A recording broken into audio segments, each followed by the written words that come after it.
Indiana Jones. It's a podcast about Indiana Jones. Every movie, 1 minute at a time. Indiana Jones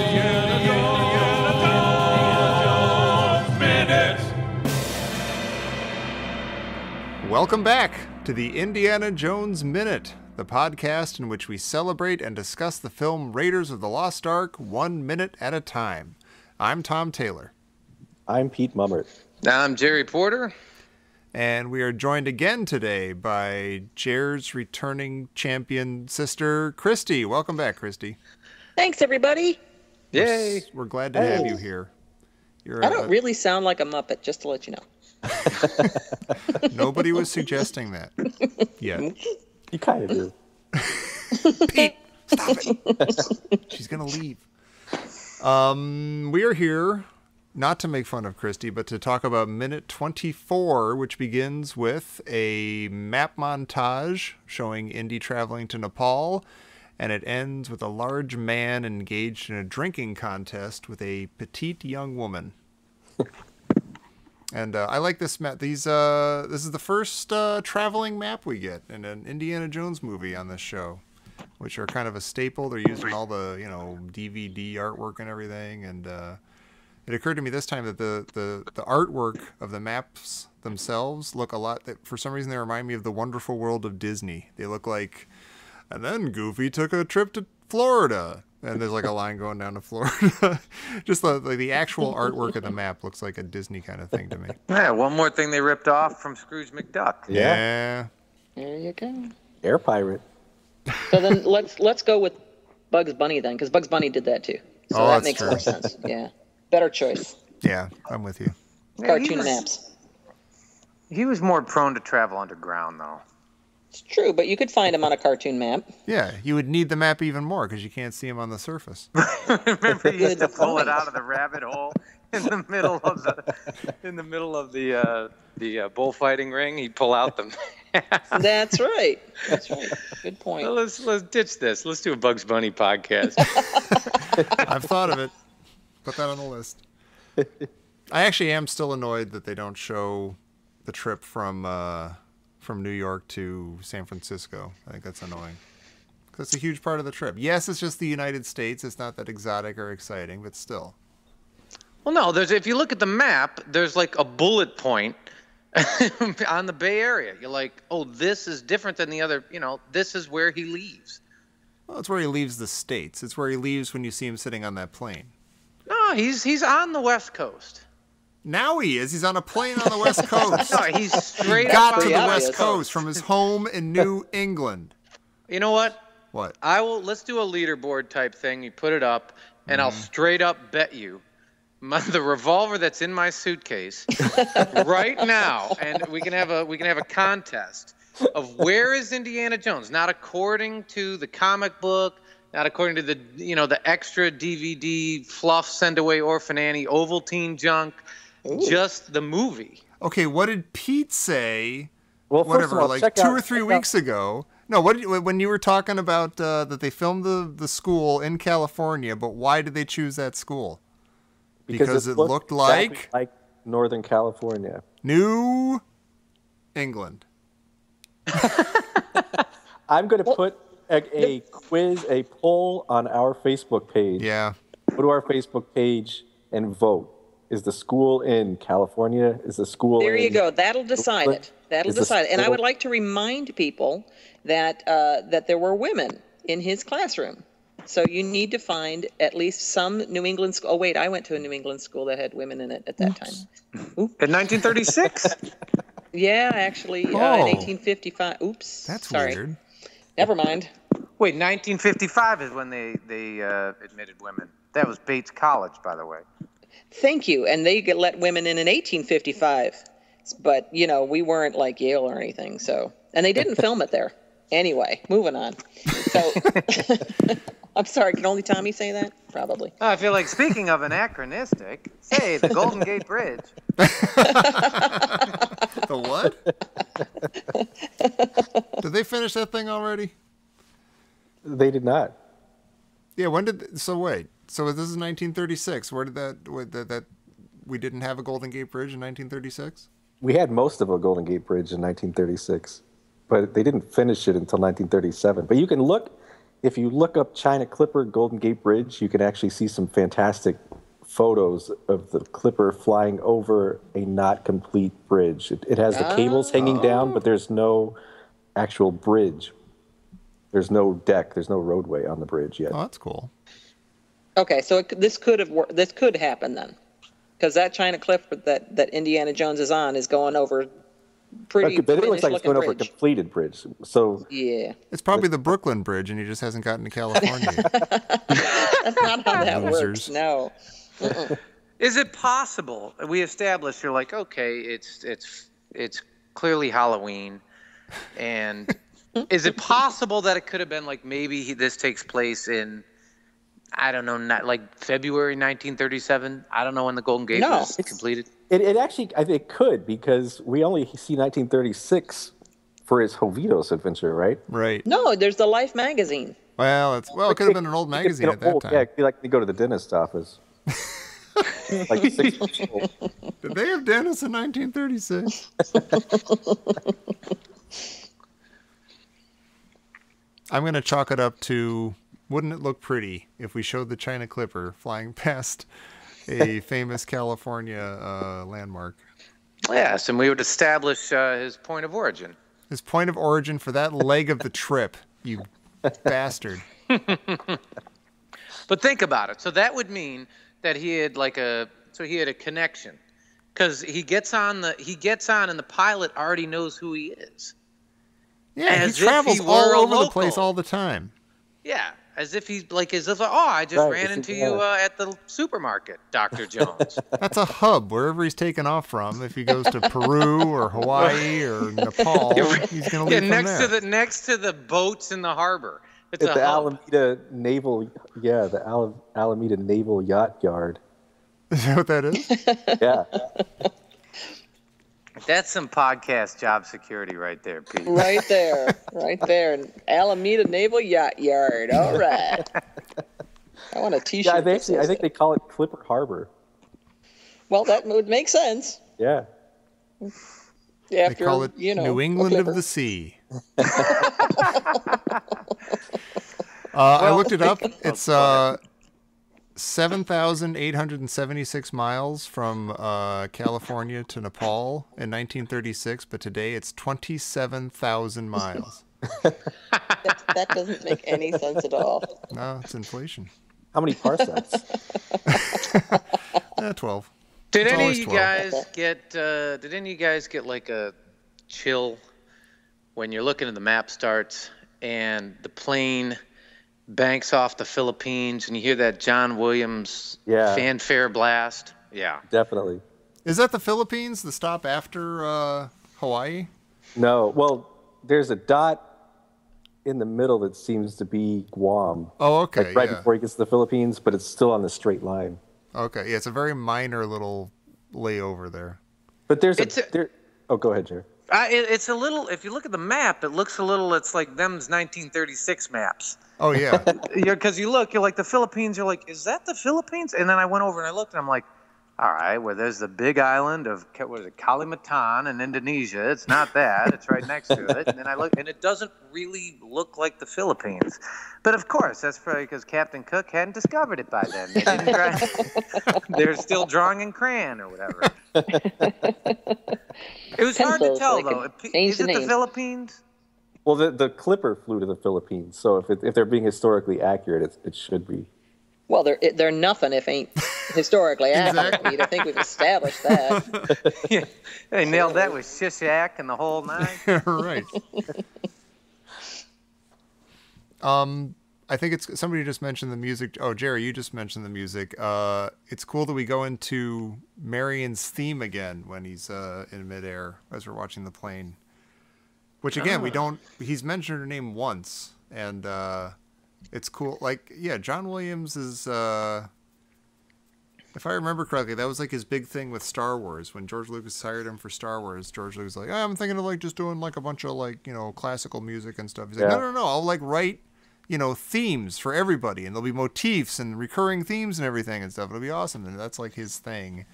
And it's cool that he can like sort of predict characters before they show up in a way that makes sense with the music.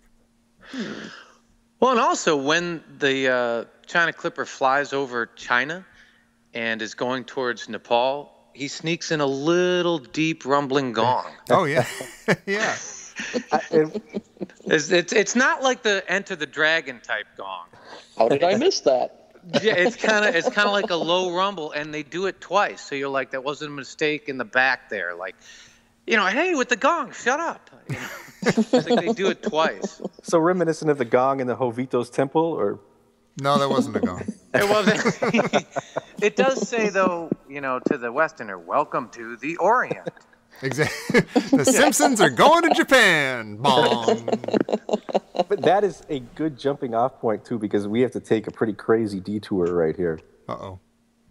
Because there are 2 giant cut scenes that were never actually filmed that would fit right here. Because in the script, he flies from Manila to Shanghai, and we get an absolutely fever dream of a fever dream of a scene. Oh, now you're making it up on scenes that don't even exist? Well, it's in the That is script. extraordinary. He wrestles a Wookiee? And in actuality, this scene does exist. It just doesn't exist where you think it does. Oh. So I'll tell you tell. what happens. Yes. So he flies to Shanghai because there's a collector in Shanghai who has half of the headpiece of the Staff of Ra. And he needs to get this half of the headpiece from the Staff of Ra from this guy before he goes to Nepal to get the other half.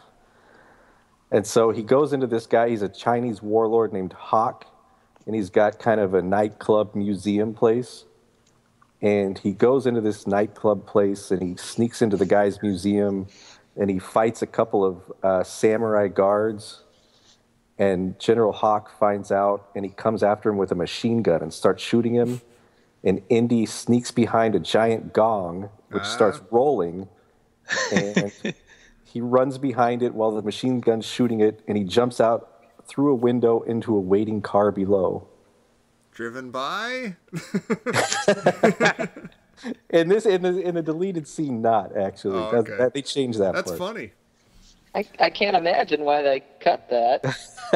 That's funny because Terrible. we mentioned early on that you can find somewhere online, I forget if it's a recording or just text of it, but the like story sessions with Lawrence Kasdan and George Lucas and Steven Spielberg, and they're just like spitballing ideas. And I remember when Temple of Doom came out, they said, oh yeah, there are a bunch of ideas in this movie that we tried to fit into the first one, but we just didn't have room, and so now we have some more chances to put these things in. That's Well, interesting. speaking of lots of deleted scenes that may have ended up in Temple of Doom, there's another scene right after this one that shows how Indy gets from Shanghai to Nepal. And he takes a flight from Shanghai to Nepal, and on the flight he falls asleep.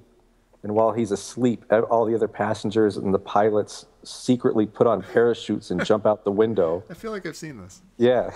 And he goes up to the cockpit, and it's locked. And so he finds an inflatable raft in the plane, jumps out the window right as the plane's about to crash into the mountain, and he rides the raft all the way down the mountain and stops in front of Marion's bar. Wow. See, this is... Wow. I'm not going to say this counts as part of our Han Solo carbonite tally, but it's like a dream, like where you're like, oh wait, did the raft thing happen? Oh no, first the Nepal thing happened, and then the raft, and then the guy with the gong. Yeah, I don't know. Yeah, go back to sleep. Yeah, really. That would be a great scene for a overwrought Hollywood bloated movie.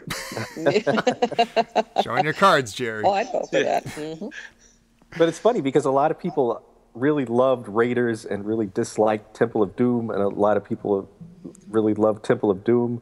It would have been interesting if Raiders had these elements that ended up in Temple of Doom from the beginning. Yeah. How people would have viewed this movie. Well, it's not just the situations. It's also, as we've learned many times over from listening to the Star Wars Minute, as they handle some of the lesser moments in the series. It's the execution, and it's like, where all these creative people were in 1981 versus 1984. Yeah. So Yeah. they could have Yeah, been pulled that off makes with a sense. little more style. Not that I hate them in Temple of Doom. I don't know. I feel like in Temple of Doom, you just graduate. You graduate them. Like you're in 6th grade, you're like, oh my God, and the raft's blowing up as it goes down, he lands in the mountain. And in 8th grade, you're like, eh. No, in 9th grade, you're like, that chick's hot. And then later, you're like, Raiders of the Lost Ark really stands up over the years. Yeah, over the decades. You're like, That's true. Temple of Doom is sort of pandering to the sixth grader. And Well, now we get to the part where a group of at least 3 teetotalers discusses a drinking contest. Hey, what are you saying over there? Wait a He minute. didn't say whom. Yeah, I don't know. I'm just spitballing. I was But, wondering what podcast this would be, and if somebody would chime in. Oh, it was me last weekend. Hey, Totally. I'm totally Marion. Wait. I think it's cool and interesting that I never noticed this before, but her guy, Mohan, I think his name is Mohan.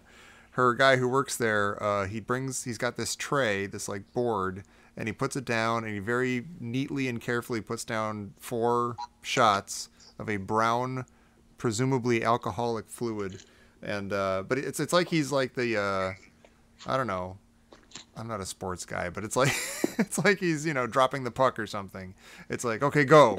Like, I'm putting this thing here in the middle of the field of play, and then I'm getting out of the way for you guys to do your thing. And everybody gets silent. Like, why do they have to be quiet while they take their shots? Well, yeah, I think that's because they're really, really, really, really, really concentrating. Yeah. And it seems like there's a ton of money on it. It's like they're all like, There it does, yeah. they want to watch every second, and it builds tension. And there's absolutely, I've never not heard this. There's definitely a guy like with a thick English accent speaking English in the background of the scene. In this minute, you hear him go, "Oh, beautiful!" when the guy finishes his drink and puts it down successfully. I think it must be the guy right next to the person she's drinking against. Yeah. Because he really looks like some sort of English Oh yeah. or Irish guy. Oh, okay. So that's the guy. No, Okay. I don't know. I mean, I don't know. I know who you're talking about, and that guy does look like He's got mutton chops. Yeah, he's but like a not in a very student or something. Nepali way. Kind of red mutton chops. I was like, that guy's an Aussie. There you go. I know who yeah. you're talking about. I was like, that guy is an Aussie. From 1978, he's an Aussie. Yeah. Telling you. And he's talking to the guy. He's right there. He's got his mug right there. Yeah. Sure. What I noticed is I was like, the haberdasheries in Nepal must be making a killing. Truly. I mean, everybody in the scene, almost everybody at least, is wearing some sort of hat. Yeah. And they're different hats. They're all different hats, which it is an eclectic mix of people. And so I thought to myself, well, maybe this is a way station, like Tommy said, sort of a hub. Where everybody's just on their way back to wherever it is they're going. This happens to be just the hub. It's cozy. I mean, it's definitely cozy. They show the external view, and you're like, oh, that looks lovely. One might also almost say it's reminiscent of a cantina. I was gonna say, if you only look at the hats, it's like you're in some sort of alien bar. Well, I actually did a Google search for popular hats of Nepal. Of course you did. And there was other than like the straight up Yankees cap, there is something called a Dhaka topi. Now, I don't know if I'm pronouncing that correctly, but apparently topi means hat. And look, I'll be straight up. I'm unemployed. A Dakatopi is a specific type of hat, and you look at it and you go, oh, yeah, I've seen that. That looks like maybe you'd be in Nepal if you saw one of those. And so I was looking at this entire scene like, okay, who's got one on? Where is that one? And a lot of people don't. But there are a few in there, one of which is Tommy, I think the referee, the puck dropper. Oh, yeah. Yeah, he has something akin to the Dakatopi. They're pretty slick. I mean, they look a little bit like, you know, an almost standard Americanized, you know, knit cap with like the ear flaps and stuff and the string to tie. Is that the hat you're talking about? Yeah. Or is it more that's to it right. than that? But if you look at the scene, you're like, there's a lot of different hats, man. Yeah. Well, I'm not really fantastic one sure coming up. why you'd be so surprised that there'd be a range of hats. You know, would you be expecting a group of I don't know, 40 or 50 people who show up at a bar to be wearing all the same hat? In Is that what America, you're you saying, definitely Jared? would. They'd all be exactly the same. Yeah, like the Yankees hats or whatever. But I thought, well, the point of it is kind of like a remote mountain village. And you're like, well, yeah, there's probably one dude who makes hats. See, that's why that was my reasoning. I was like, apparently hat makers are crushing it Totally killing it. in Nepal. Yeah. They probably have to keep up with the latest styles to do that wide a range then. That's what you're saying. Like, you know. Either that or this they have one no idea hat what guy. the styles are, and they're just going bananas trying different stuff. They're like, hey, a hat is whatever I say it is. I'm the hat maker of Nepal. Who's going to argue with me? One of the things I wanted to know is why there were so few women in this. Now, I know it's Nepal in 1936, so there might not be a whole lot of women, but there are some women in the crowd, and I would love to know who those folks were, because they're a few, well, at least one, right? Yeah, I would say more than one. More than one. Okay, let's call it a few then, Tom, shall we? All right. Don't correct the professor, please. Thank you. Sorry. Here's your apple. I'm sorry. Well, I would love to know who those women were, you know, and why they were bothering, you know, buying their suds from Marion.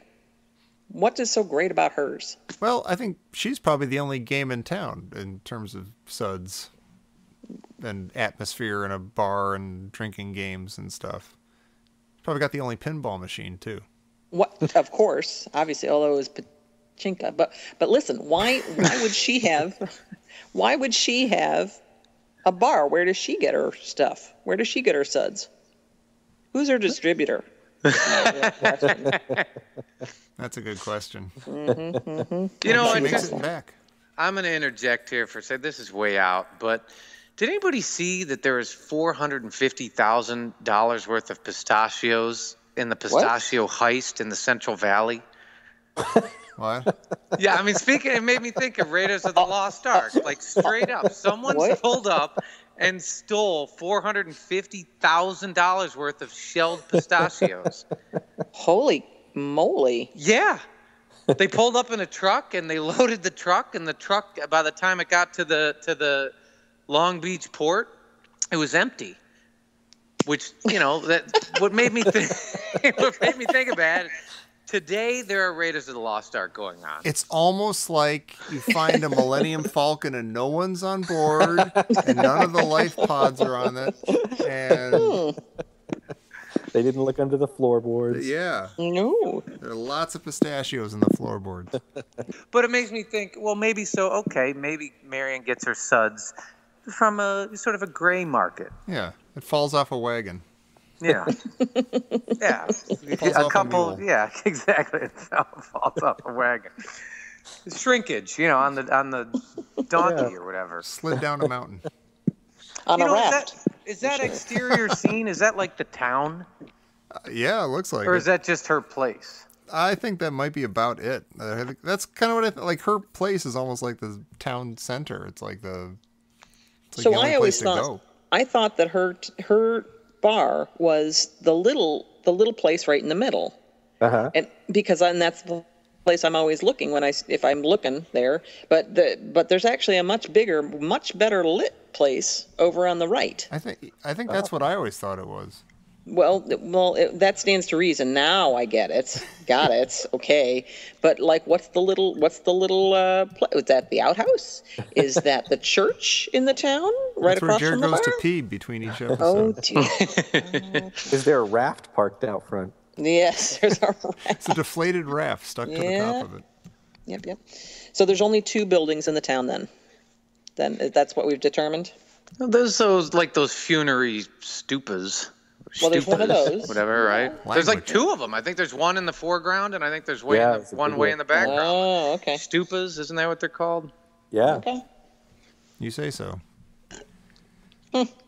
Well, it sounds like maybe that'll do it for minute 24. Pete, where can all the healthy, gamefully drinking people of the world write to us and let us know how these drinking games work? Check us out on our Facebook page. Just look up Indiana Jones Minute. Subscribe to us on iTunes if you like the show, or wherever you find your podcasts. And hey, if you like the show, leave us a review and find us on IndianaJonesMinute.com. And please join us here tomorrow. We'll finish off the week with minute 25 of Raiders of the Lost Ark, right here on the Indiana Jones Minute. Jones! Jones! Jones! Matt Christie has to do it. Jones!